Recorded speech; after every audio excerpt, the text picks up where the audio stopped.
Spider, that we should talk about mining and cloud mining in particular? Well, you first mentioned the ASICs, which it's important to touch upon those, but ASICs are a total waste of electricity. I actually had some of the first ASICs to come to the U.S. I ordered them, and I used to spend $800 a month mining ASIC miners.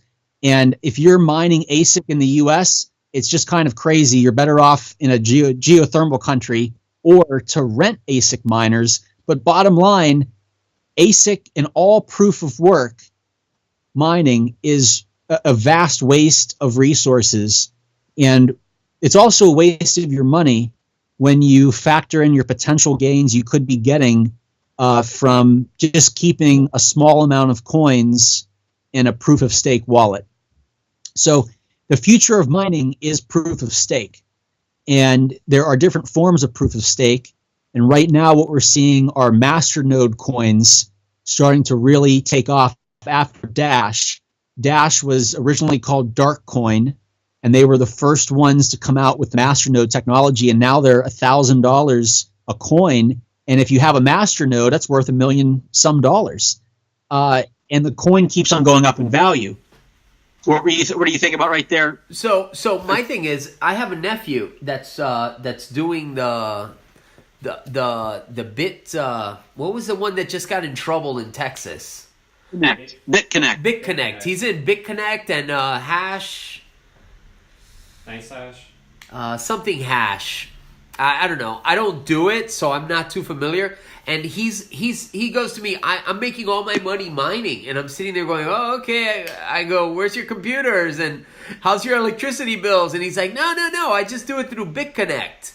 And I'm kind of like, I didn't understand that. And I was like, that seems kind of like scamish to me. I'm not 100% certain, but everything I've seen on BitConnect is that it is a scam. And what I think BitConnect is doing is I think they're taking people's Bitcoin who don't know how to invest into altcoins themselves. They take your Bitcoin, they run it through their own bots that are running on different trading platforms. They're making huge dividends, and then they're paying back a small fraction to the original investors. However, a small fraction of altcoins gains are pretty substantial. Oh, he's making money. People are happy with, like, you said that's your cousin or nephew? My nephew. He's making money. He's been doing it since July, he says, and he's been paying all his bills. The truth is he could be making probably 1,000% more if he were investing in his own altcoins. But everybody is going to have their own role in this ecosystem. And he fulfills an important role. And he is actually creating substantial investment into altcoin pump and dumps. That's what he's doing. He's providing Bitcoin collateral for other people to pump altcoins. They pump them up and then they sell them off, and they have a way to do it with their bots that they're always making bank. Let me just interject here to remind everybody that this is an opinion. These are opinions not to be taken as legitimate we financial are not advice. financial advisors. All of this is just cryptocurrency talk, which we totally forgot to give an intro for. All this we are episode. doing is talking. It's like you could learn something, take what you want, leave what you don't want. We don't know a lot. Yeah. Can't get enough of this program. I love you guys. Oh, Whalebone from the Whalebone Intergalactic Cafe Banco is our guest. Hey, Whalebone. I did not Harvard. I'm not a Harvard grad. You're going to need to create that website, Whalebone, from the Intergalactic. He has it. Well, the websites are what again? Remind us. OddBank.xyz. OddBank.xyz. There's a future one coming out, Ep.500.xyz. That's for the Farmers and Pirates 500. But that's on OddBank, just to keep it simple. OddBank.xyz. And then if you have urban livestock that you want to take pictures of and get paid in meme coin, you can go to DetroitPoultry.com. .life. I didn't even know they had a .life, but I grabbed it. So DetroitPoultry.life, and you can connect pictures of your pets with meme addresses. And that's an altcoin? Meme coin is an altcoin But is that we've talked. But the idea is you just put you could just as easily put Bitcoin, but the website doesn't say to put Bitcoin. It says to use meme coin. And that's because I want people to get paid hundreds, maybe even thousands of dollars for putting pictures of their animals on the website, just for them to get their feet wet into crypto, to realize it's easy to use. It's more easy. Is that the correct English grammar? More easy? It's easier. I think it's works. Easier to use. It works for this. Hey, you'll be surprised what the proper English is. It's like, it's more better if you want to say that. It's more better, strategically speaking. Yeah, it's a much better mode for moving money. Listen, I'm going to look into all of that stuff this weekend, this week. Because while I'm in the car, all I do is research, read, try to make myself smarter when it comes to this. I want to make sure I'm ahead of the curve. And I got to be honest, I know I'm not. I know that there are a million people out there that are so much smarter than I am. That's why all I want to do is just talk to everybody that's doing it, get as much information as I possibly can, and try to figure it out. Try to do better. I mean, that's the goal for everybody. I was going to give you two fun patterns to look for, and those are families of coins. So sometimes you'll notice that the first of any model of coin is the most valuable. For instance, Ethereum. But you've probably seen Zcash, right? The first coin to use Zsnarks. So Zcash is way up there, but 20% of the mining payout goes to the original developer, which is a little ridiculous. When you're an original altcoiner, that's like a pre-mine. That's kind of offensive. So there's a few coins that have come out after Zcash as Zcash clones. Zclassic, Zcoin, Zencash is a masternode version, but I have my little favorite. I don't even want to mention it because the value is you guys are gonna pump it up. But I've been holding, and this is where I made 1,200% in a few months. This is on Zero. Zero is under $4 million market cap. It's got roughly 400,000, a little over 400,000 units in circulation. It has a little bit of a high daily distribution. Your circulation supply is more than that. It's 2 million. No, I think look on maybe the far left. It should be 400,000 and then maybe 2 millions. I got to look at it, but last time I checked, it was 450K on the current distribution. The current distribution is 600 now. Okay. 600,000 or 45 Bitcoin, and then the circulating supply is 2.3, almost 2.4 million Zero coins. What are you talking about? Where do you see that? Show me. 2.4 million Zero coins, and then that's 600,000 USD volume or 45 Bitcoin. Right? That's the volume in 24 hours. Oh. Another example of why this is not financial advice, nor to be taken seriously.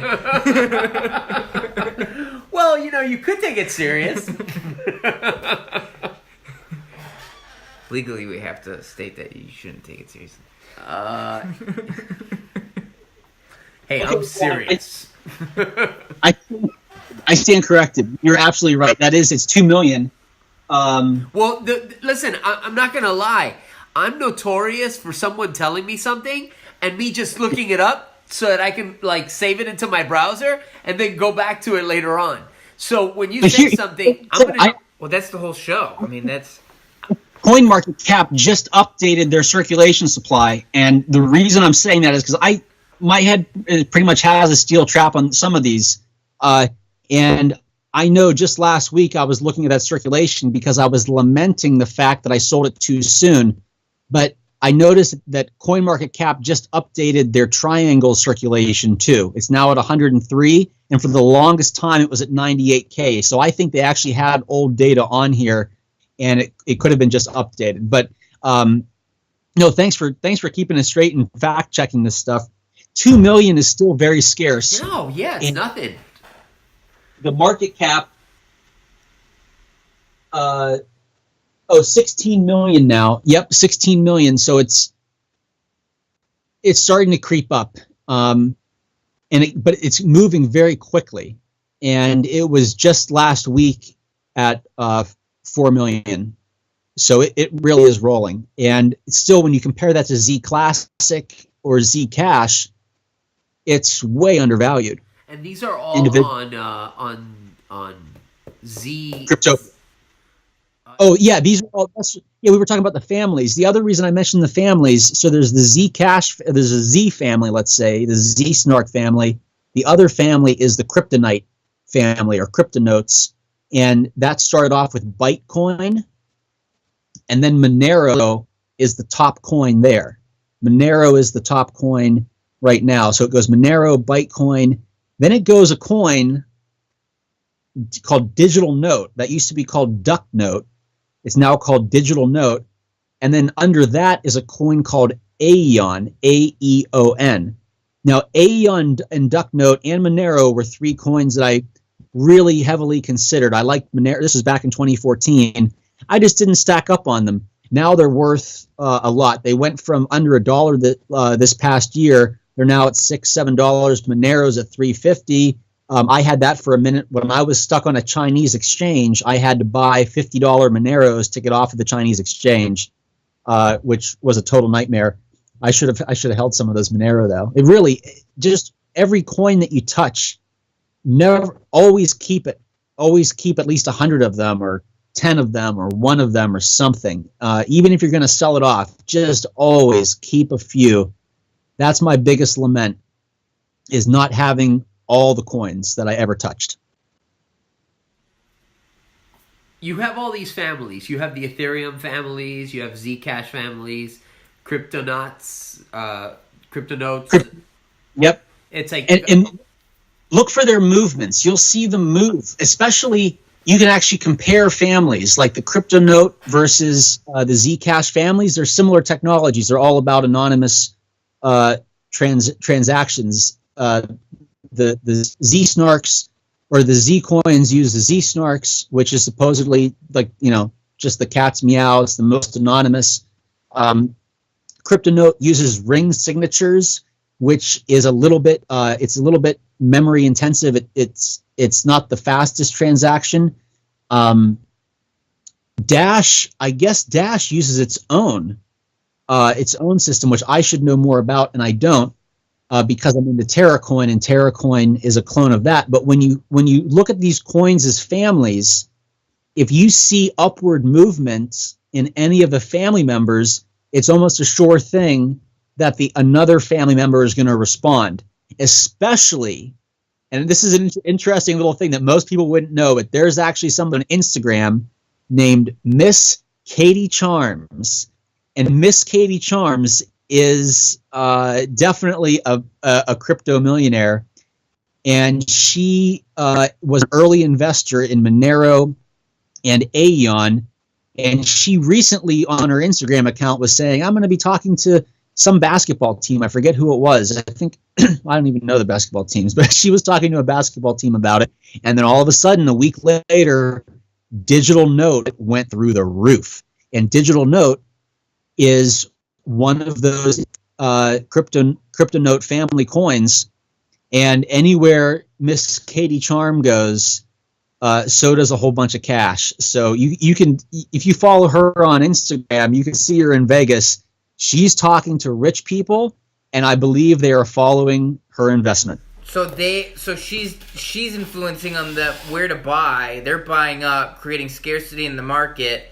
The crypto goes up. Yeah. And that's why I like Aeon right now, because Aeon used to be way ahead of Digital Note.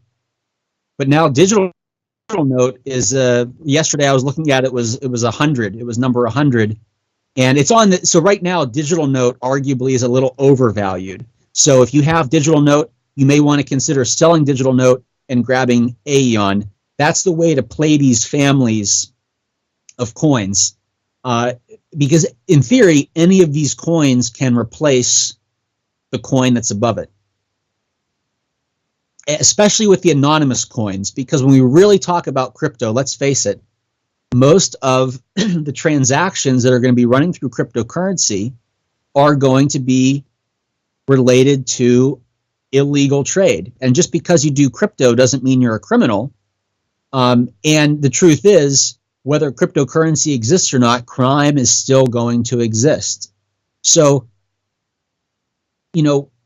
using criminal activity as an excuse as to why you're not going to be involved in crypto, you're actually then leaving crypto to the criminals. You're better off claiming cryptocurrency and making it more expensive for the criminals to get involved in. But the reality, at the end of the day, the beauty of crypto is that regardless of where our money is moving, whether we're buying cocaine from Nicaragua or Saudi Arabia is buying F-42s from the U.S., regardless of what the trade is, everybody who holds the cryptocurrency is going to benefit. And this is the first time in history where the crime world could make Main Street wealthy just because we're holding the units that they're using to transfer their illegal trafficking. This is the inconvenient truth, is that the value of the U.S. dollar is only worth what you can buy with it. And these days, the only things of value that which we can buy is pretty much food, gasoline, pharmaceuticals, and narcotics. And quite frankly, narcotics, cash, cold hard cash, the only thing that gives cash its real value is that's the medium for exchange for drugs.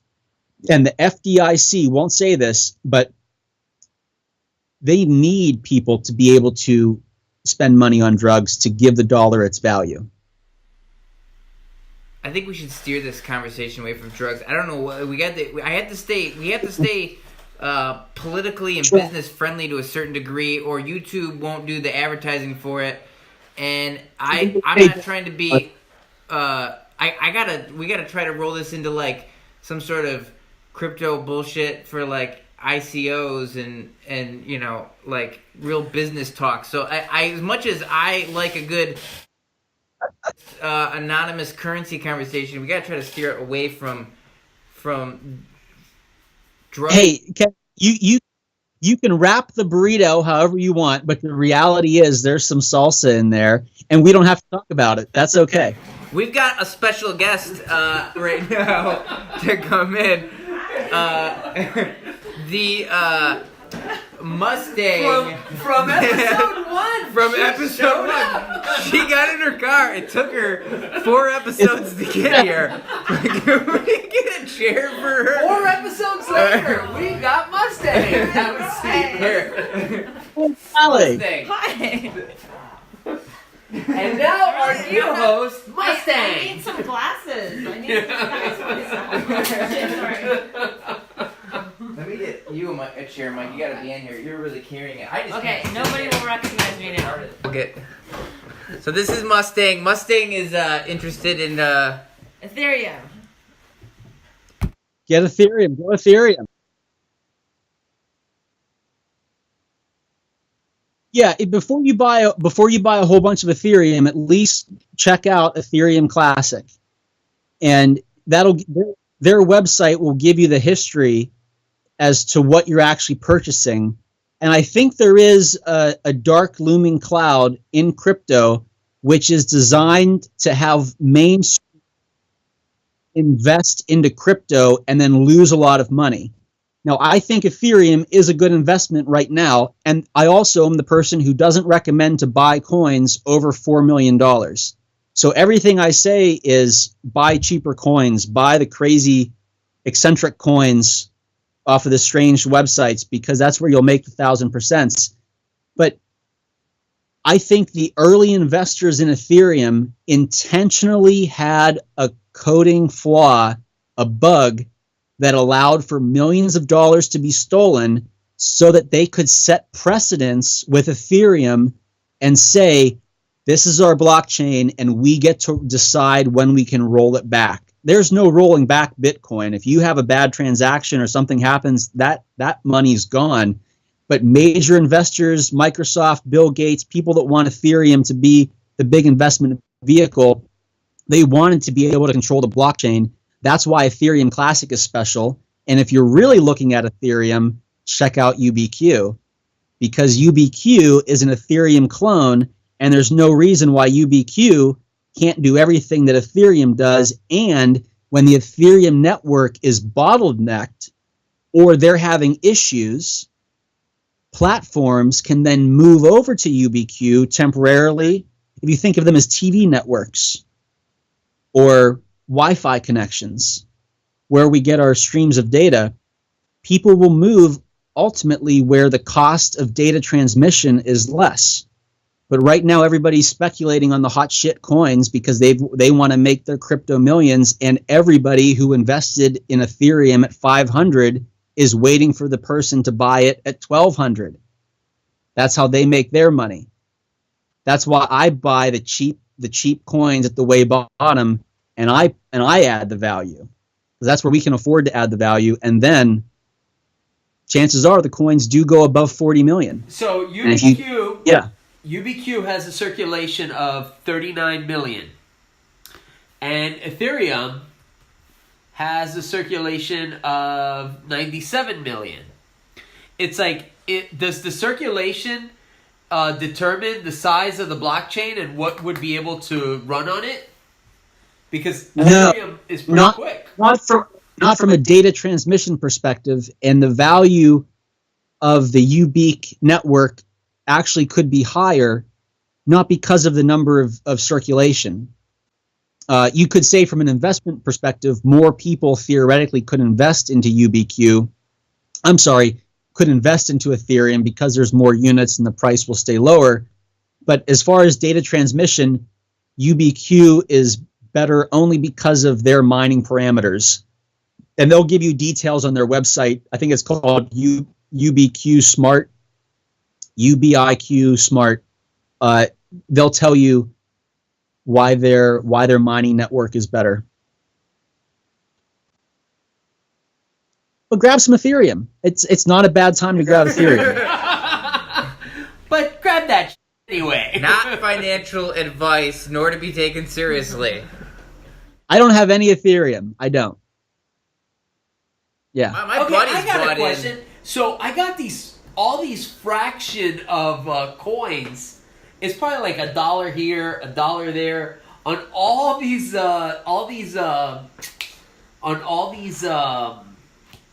exchanges. How the fuck do I get that out of there? It pisses me off. Wait, like you have a little bit left that you didn't sell? Yeah, that I didn't sell or I wasn't able to use to buy something, and it's just sitting on there. Is the fraction now too small to have it as a transaction? You can't sell it? Right, exactly. Yeah, that's one of those hidden costs of doing business on the exchange. When you do your final order, I typically like to keep one coin on an exchange. That way, when it shows you your total value of that coin, it's also the current price of that coin. Does that make sense? Yeah. Like you just keep one unit on the exchange. If you go under a unit, or if you have a messy fraction, that's just a little bit of internet art that you get to enjoy for the rest of your crypto experience until you decide you got to invest a little bit to get rid of it. But those are magic numbers. Look them up on a numerology. Do angel numbers. Look those numbers. Look for meaningful sequential patterns and see if you can derive any meaning. We're out of time on this one.